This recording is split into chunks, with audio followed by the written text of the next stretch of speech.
예, 변호사님. 네. 이 김명수 사법부 저희가 뭐 여러 차례 다루기도 했고 오늘 아침에도 저희가 하나 방송을 올리기도 했습니다만은 대법관이냐 정치꾼이냐 이런 제목으로 그러셨구나. 방송도 하나 했습니다. 최강욱 의원에 대해서 네.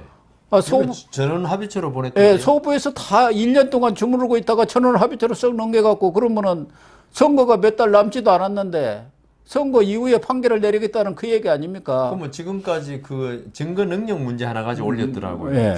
그게 어떻게 그 소부 네 분 대법관 사이에 합의가 있다가 그런 거가 대법원 판례가 워낙 많거든요. 예. 그런데 분명히 그 중에 한 분이 틀었을 겁니다. 들어졌겠죠. 예. 예. 그래.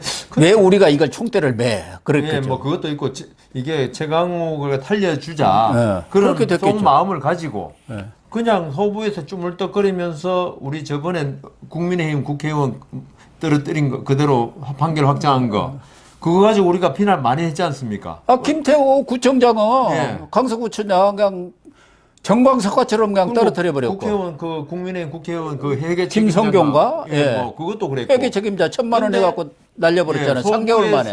소부에서 계속 쭈물럭거리면 제가 말씀드렸지 않습니까? 절차도 균형을 맞춰야 한다고. 아마 그 소리를 아마 들었는 모양이에요. 듣기 싫으니까 전원 합의체로 옮기면 자기들 그런 비난을 피할 수 있거든요. 그래서 그런 것 같아요. 어쨌든 이번에 그것도 노정희 판사가 했습니다만은 이번에 노정희죠. 이 현대자동차 예. 비정규직 노조가 2010년 사건입니다. 지금 13년 만에 이렇게 판결이 내려져서 13년 만에. 그런데 이게 지금 노란봉투법을 놓고 국회에서 여야가 첨예하게 대립하고 있는 상황 속에서 사실상 노란봉투법을 뒷받침하는 그런 판결을 내린 것 아니냐. 그런 얘기거든요. 그래서 일반 국민들은 워낙 이게 복잡한 사건이어가지고 잘 모를 것 같아서 일단은 뭐 2010년 11월 12월 울산공장 1, 2라인을 현대차 비정규직 노조가 278시간 점거를 하면서 생산이 중단됐고 그에 따른 손해배상 청구 소송이 벌어진 거 아니겠습니까? 그래서 1, 2심에는 노조원들의 책임을 다 인정을 한 거 아닙니까? 회사 측이 이겼죠. 예. 손해배상 해라. 근데 이번엔 뒤집혀진 건가요? 파기환송했으니까. 하여튼 그 뒤집혀졌다기보다도 아주 이제 무슨 다시 이제 고등법원으로 내려가지 않습니까? 고등법원에서 이제 그 개인별로 노조원 책임을 전부 다 평가해봐라. 그러니까 개입을 어느 정도 했고 이 사람은 망치를 가지고 컨베이어 벨트를 부순 사람인지 아니면 스위치만 내린 사람인지 아니면 망 본 사람인지 그걸 어떻게 기업에서 회사에서 겁니다. 다 압니까? 그리고 지금 못하는 게 그런 걸 찍으면 회사 측에 찍으면 전부 다 휴대폰을 뺏어가지고 부셔버리지 삭제하든지 그렇게 하는데 지금 증거가 아까 2011년인가 13년인데 2010년 10년인가 그때 증거가 지금 2013년 14년에 이제 고등법원 재판 다시 할 거 아닙니까? 그 증거가 남아 있겠냐 이거예요. 그러니까요. 그러니까 결국은 그 노조원들에 대해서 면죄부를 줄 수도 있는 거죠.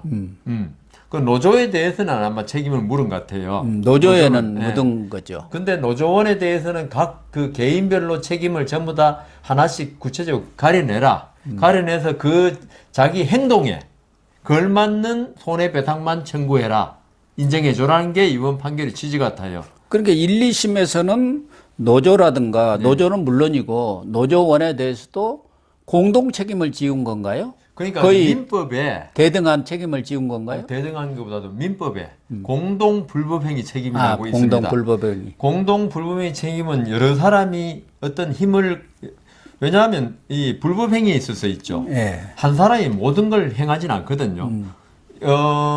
그 조폭들이 사람을 때릴 때 한 사람은 뒤에서 그 팔을 붙잡고 있고 한 사람은 얼굴을 치고 이럴 때 이걸 공동 불법행위라 그래요. 그렇지만 왜냐하면 한 사람이 얼굴을 칠 때 뒤에서 손잡고 있는 사람의 행동을 갖다 이용한 거거든요. 그 사람이 그렇게 잡아줬기 때문에 얼굴을 때리기 좋았다는 거예요. 그럴 경우에는 어떤 행동을 하나하나 그 구분하지 말고 전체적으로 다 그 책임을 져라. 그 때렸으면 상해 결과가 그 상처가 났을 거 아닙니까? 그 상처에 대해서는 뒤에서 손을 잡은 사람의 기여도가 얼마인지 때린 사람의 기여도가 얼마인지 이걸 구분하지 말고 연대 책임을 져라. 연대 책임, 부진적 연대라고 그러는데 연대 책임을 져라. 이게 민법의 공동 불법행위 책임입니다. 그거는 그렇군요. 이제 근데 저는 이게 맞다고 보는 게 어떤 폭행이라든가 불법행위, 지금 우리가 말하는 것도 불법행위입니다. 노조원들이 정상적인 쟁의 행위의 범위를 벗어나서 자기의 어떤 불법 쟁의를 했으니까 지금 문제가 된 거죠. 적법 쟁의 행위에서는 손해배상을 못 물어요.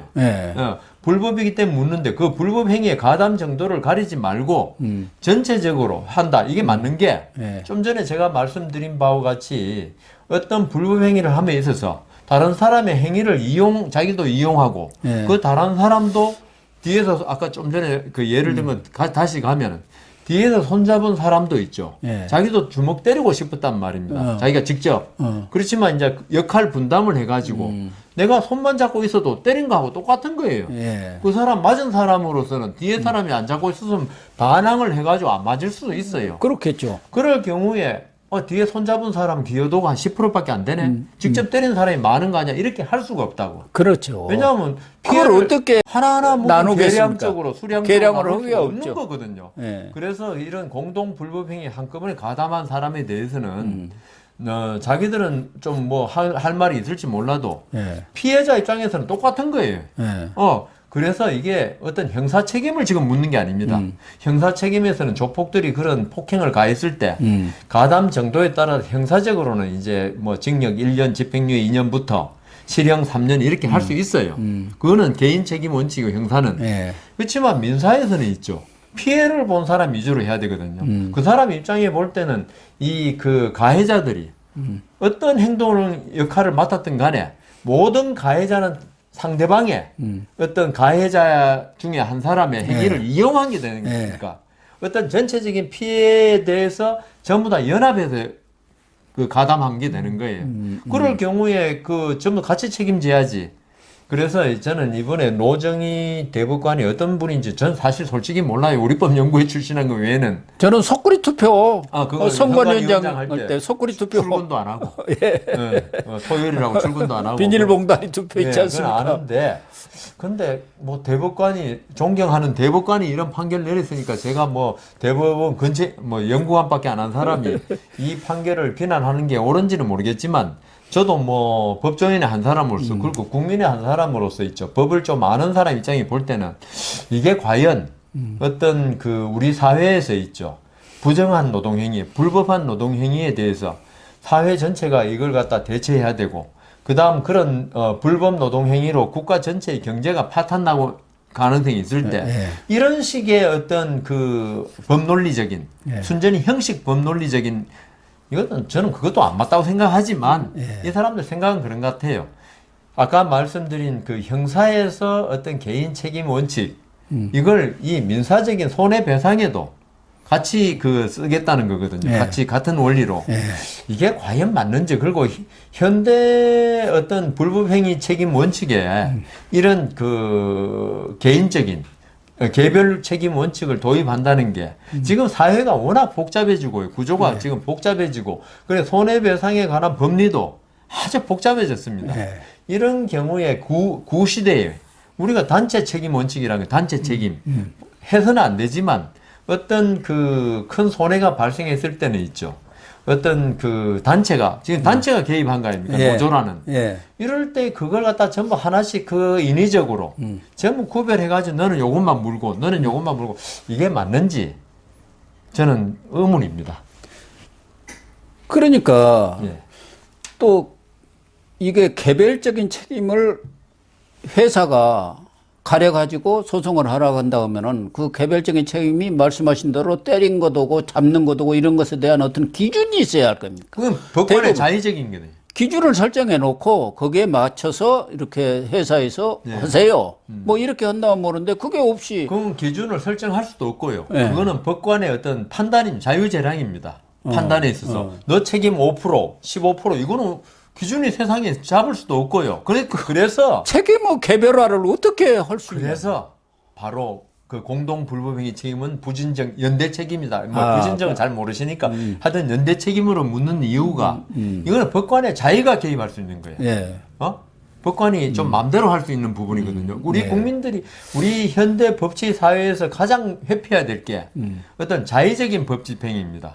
그 어떤 기준이 없고 그냥 어떤 법관의 생각에 따라 달라지는 거. 예. 이렇게 되면 국민들이 법생활 안정이 깨지지 않습니까? 내 행동이 나중에 어떤 책임을 질지 아무도 몰라. 근데 그렇죠. 이거는 법관이 너는 분명히 어떤 그 뒤에서 손잡고 있는 사람이 훨씬 그 조폭 사회에서 계급이 높아. 그런데도 단지 손잡았기 때문에 너는 책임이 5%밖에 안 돼. 이게 맞는지. 그러니까 그래서 우리가 공동 불법행위 책임을 갖다가 민법에 두는 게 이런 법관의 자의적인 게 부족하니까 그러면 나중에 있죠. 연대 책임을 지고 자기들 내부에서 그걸 가를 수는 있죠. 자기들 내부에서. 그거야 뭐 자기들끼리 하니까 구상금 청구를 하든지 내 책임 비율을 넘어섰다. 하지만 그거는 또다시 소송에 또 가면 또 이제 복잡해지겠지만. 그걸 어떻게 기업에서 할 수가 있겠습니까? 예를 들면 폭력이 일어났는데. 아니, 그건 자기들끼리 하니까. 주먹이 당신이 더 크구만. 그러면 당신이 주먹이 큰 만큼 돈을 더 내야겠어. 한 2% 더 내. 그래서 이게 그러니까 그게 얼마나 말로는 쉽죠. 지금 노정희 말로는 주심 대법관 말로는 네. 그렇게 말로는 가능해요. 예. 책임을 전부 다 5% 15% 잘라가지고 책임은 경중에 따라서 거기에 야, 맞게 손해배상을 청구해야 한다. 말은 좋은데 거기다가 조합원의 임금 수준도 또 고려를 해야 한다는 거예요. 그 사람의 임금이 많은 사람은 더 나고 임금이 적은데 거기다가 세게 때리면 되느냐 뭐 이렇게 오면은 참 그러니까 그 임금 수준 고려하는 거는 나중에 재량으로 너는 그 임금이 진짜 제일 하층 노동자로서 그 사람 수준에 맞지 않는 그 손해배상은 그 형평에 맞지 않다. 그건 할 수는 있어요. 그런데 그 지금 우리 현대자동차 노조에 귀족 노조라 그러지 않습니까? 그리고 전부 다 1억이 지금 넘는 연봉 받고 그걸 물론 말은 맞는데 아니 근데 그러면 돈 없는 사람은 많이 때려도 책임이 적고 나중에 손해배상 얘기 이것도 형평이 안 맞는 거 아닙니까? 그래서 이런 여러 문제 때문에 공동 불법행위 책임 연대 책임을 인정했는데 이걸 갖다가 1, 2심 법관들이 어디 이런 걸 몰라가지고 그랬겠습니까? 그러니까요. 1, 2심 법관도 있죠. 고등부장 판사 정도 되면 그 사람도 곧 내일 대법관 될 수 있는 사람이 그 사람이 보기에 평가할 때 이 정도 맞다고 1, 2심 둘 다 맞다고 하는데 우리 이재명 지금 대표의 그 선거법 위반 사건도 다 1, 2심 맞다고 하는데 대법원 가서 뒤집힌 거 아닙니까? 대법관들이 자꾸 정치적인 판결을 하는 거예요, 그게. 그게 문제라니까. 그래, 이번에 노정희 대법관이 한 것도 저는 정치적인 판결로 봅니다. 지금 그 노란봉투법, 이걸 사실 대통령실이 아주 공공연하게 이야기했어요. 거부권 행사하겠다고. 그러니까 대법원 판결로 노란봉투법에 거의 같은 효과를 내는 대못을 박아놓자. 그렇죠. 알받게 했다고 이번에 심지어 그러지 않습니까? 그래서 저는 이번 그 대법원 판결을 이런 판결로 할 게 아니고 이 정도로 중요한 거 아니고 어떻게 보면 민법에 공동 불법행위 책임이라는 어떤 제도를 갖다가 변경시키는 효과까지 있거든요. 이 정도면 노란봉투법 특별법 아닙니까? 민법에 어떤 손해배상 책임을 지우는 데 있어서 그 범위를 우리는 특별법 우선의 원칙이라 그래가지고 민법에 공동 불법행위 연대 책임이 있더라도 노란봉투법이라는 노조법인가 뭐 그러겠죠. 거기에서 책임을 제한하는 걸 세우면 그게 우선 적용돼야 돼요. 근데 그 법은 결국 국회에서 국민의 총의를 모아가지고 해야 되는 부분이거든요. 그렇죠. 예. 그래서 지금 그게 노란봉투법이 국회에 통과되고 대통령이 거부하는 것도 결국 국민의 뜻이에요. 그렇지 않습니까? 국가 원수의 지위에서 그걸 갖다 있으면 안 된다 하니까 제 생각에는 지금 국회에서 노란봉투법이 지금 통과될지 뭐 의론되고 있고 그러면 대법원이 굳이 나서가지고 이런 특별법에 해당하는 특별법을 제정한 게 돼버리는 거예요, 이게. 그러니까요. 그게 정치적인 이번에 판결이라는 거죠. 그래서 맞아요. 대법관이 결국은 정치를 했다. 근데 그 정치를 한 대법관이 누구냐? 결국은 김명수 대법원장 체제 하에서 우리법 연구의 사람들이 볼 때는 이 노란봉투법이 맞다고 생각하는 거예요. 이 노정희가 우리법 뭐 국제인권법 그 소속들 아닙니까? 맞다고 생각하는데 윤석열이라는 사람이 그 법을 막겠다고 하니까 우리가 먼저 나가버리자. 김명수 9월 가기 전에 그러니까요. 우리가 처리해야 한다. 7대 6으로 되기 전에 네. 하겠다. 그러니까 이걸 기다렸다가 국회의 결단을 봐야 돼요. 국민의 네. 결단을. 네. 그 국민의 결단을 봐야 되는 사안을 선출되지 않은 권력이라고 그러지 않습니까? 네. 이거는 어떤 정치적인 결단에 관한 문제거든요. 네. 이걸 갖다가 대법원이 정치적 결단을 해버렸어요. 그러니까요. 예. 정치 행위를 해버린 거예요. 정치 행위를 한 거예요. 이번엔 판결이라기보다도. 예. 예. 그러니까 이 말이 맞는지는 모르겠지만 사법자재라는 게 있지 않습니까? 그렇죠. 이렇게 정치적으로 첨예한 문제가 국회에서 또 논의가 안 된다면 모르지만 논의가 돼가지고 대통령이 거부권까지 얘기가 나온 상황이면은 그렇게 성급하게 결론을 낼 것이 아니라는 거죠. 그런데 이번에 노정희 대법관이 판결한 내용을 보면은 노란봉투법 개정안 32조 2항 법원은 쟁의 행위와 노조 활동으로 인한 손해배상 책임을 인정하는 경우 각 손해의 배상 의무자별로 귀책 사유와 기여도에 따라 개별적으로 책임 범위를 정해야 한다. 그게 바로 똑같은 거예요. 똑같은 거예요. 그걸 지금 내려버려. 법이라 그러잖아요. 네. 국회에서 하는 건 정치 행위 아닙니까? 노란봉투법하고 똑같은 걸 똑같은 걸 내는 한 거예요. 그리고 네. 그게 이제 위험하니까 네. 통과되더라도 거부권 행사할 것 같으니까 법원에서 대법원에서 알박기 한 거죠. 네. 그래서 저는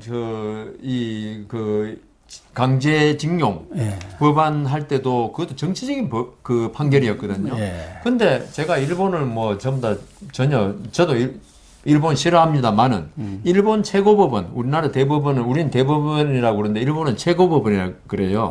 최고법원에는 판사만 아니라 외교관 출신도 있고 이렇게 있어가지고 왜냐하면 최고법원, 대법원은 국가의 어떤 앞으로의 정책 방향을 결정할 수 있는 이번에 바로 그런 거 아닙니까? 그래서 어떤 그 외교적인 고려, 그다음 정책적인 고려까지 하는 판결을 내려요. 그런데 우리 대법원은 순전한 법관들로만 이루어졌음에도 오히려 더 정치적인, 그러니까 어떤 정치적인 상황을 전혀 고려하지 않는, 자기들이 우리 법원은 독립적이라는 명분을 내세워가지고 어떤 정치 상황과 전혀 맞지 않는 이런 판결을 내리는 게 과연 옳은가. 대법관들의 독립성을 유지하기 위해서 그 법관들로만 이루어졌는데 오히려 더 정치적인 판결을 하는 대법원이 돼버렸거든요. 이게 김명수 대법원장 시절을 한 시절로 그칠 건지 앞으로도 진보 쪽이 집권하면은 이런 일이 계속 있을 거라는 거죠. 아니 문재인 정권 때도 이 문제가 제기가 됐는데 그때는 안 했잖아요. 자기는. 민주당 정권이 안 했지 않습니까? 이게 파업 조장을 하는 거다. 파업 조장법이다 해가지고 문재인 때도 못한 거예요. 그런데 정권이 바뀌니까 자기들이 아는 것을 지금 밀어붙이고 있는 그런 상황 아닙니까? 맞습니다. 예. 그러니까 기업으로서는 이제 뭐 생산 라인 점거하고 뭐 불법 파업도 어떻게 할 방법이 없지 않느냐. 사실 이 노조가 있죠. 제일 겁내는 게 민사상 손해배상입니다. 그렇죠. 왜냐하면 형사 재판 해봤자 왜 판사들이 요새 전부 다 좀 뭐 노조 활동에 대해서는 보장해야 된다는 그런 그 머릿속에 관념이 있어가지고 전부 집행유예 또는 벌금으로 다 나와버려요. 그래, 다 법도 안 내. 그래서 법원의 형사처벌을 사실 형사처벌에 보내는 숫자도 아주 극히 적어요. 그런데 이 재산 손해배상으로 오면 있죠. 이거는 어쩔 수 없거든요. 그러니까요. 그 돈이 또 제일 좋아하는 사람들 아닙니까? 그게 맨날 투쟁하는 거죠. 그런데 이걸로나마 그게 있어가지고 노조 활동에 불법 노조 활동을 견제해 왔는데 이번 이 판결로 말미암아 가지고 이제 노조원들이 어떤 불법 노조 활동에 대해서 이제 견제 장치가 없어져 버렸어요. 없어져 버린. 그래서 이게 결국은 노정희 대법관은 어떻게 생각하는지 몰라도 우리나라 산업계의 경제계의 활력을 죽이는 그 어떤 판결을 했다고 스스로 알아야 됩니다.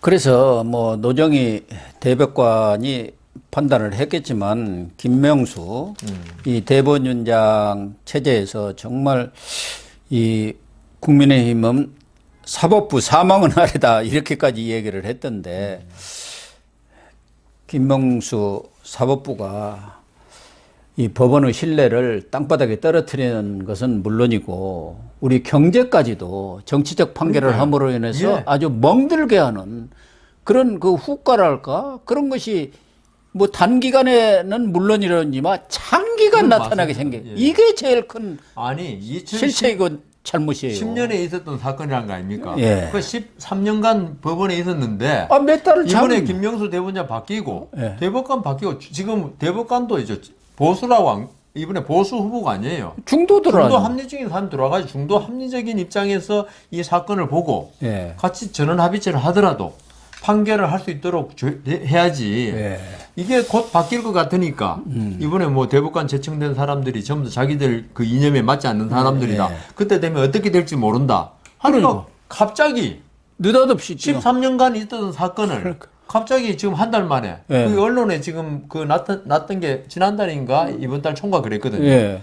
그렇게 판결을 할 것 같다고 났더라고요. 예. 그 갑자기 이제 그 대법원 구성이 바뀌면은 이 사건이 어떻게 될지 모른다. 그러니까 사용자 측에 유리하게 될지 모른다. 예. 그걸 겁을 내서 할 것 같다고 저는 그래도 그러겠나. 그러니까요. 더군다나 국회에서 그렇게 하고 쟁점화된 있는데 법안을 지금. 대법원에서 뭐 김명수도 9월이면 퇴임을 하는데 그렇게 선거법에 판결을 내리라고 생각하는 사람 별로 없었을 거예요. 그러니까 미국에 있죠.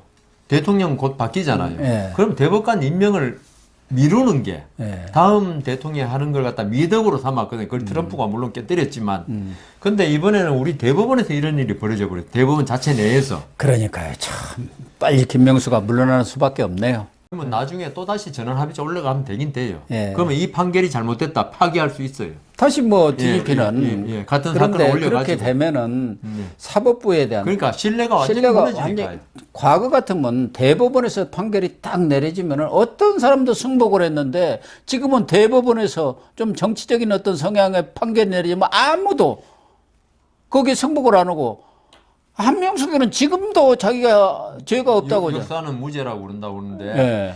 사실 그 이재명 선거법 위반 무죄 좌파들이 더 그래요. 그것도 전례를 다 깨뜨리고 한 거거든요. 그것도 사실 다음에 그런 사건이 오면은 바로 잡아줘야 됩니다. 다시 전원합의체 가서. 예, 그렇게 해주시기를 다음 이 사법부에 기대를 하겠습니다.